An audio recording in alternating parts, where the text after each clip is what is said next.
man, you got to have that time where you just like disconnect from the scene, just the race. Like, and it's a race that I've created in my head, you know? But you have to step away from it.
Good morning, everyone, and welcome to the Collegiate Esports Commissioners Cup Northeast Invitational. My name is Paul Santoro, aka Paulie Hype, and I will be your host for the day as we round out the culmination of this amazing Northeast region as we are here for day 2 of the CECC Northeast Qualifier.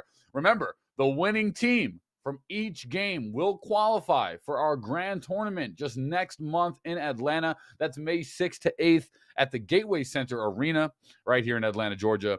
And they have tickets on sale now. So I'm sure you can find that ticket link in the stream. We also have it on our website. And those go on sale this week. On sale now, excuse me. Coming up today to start out Valorant, we have semifinals match 1 and 2 with 4 amazing schools. In semifinals match 1, it'll be Farmingdale State versus SUNY Canton. I'll be tuned into that. These matches are going to be amazing. For Valorant semis 2, we have New York Tech, the Cy Bears, just 10 minutes away from me here on Long Island, versus St. John's, another local school. Again, going to be a fantastic match. I'm really excited for it.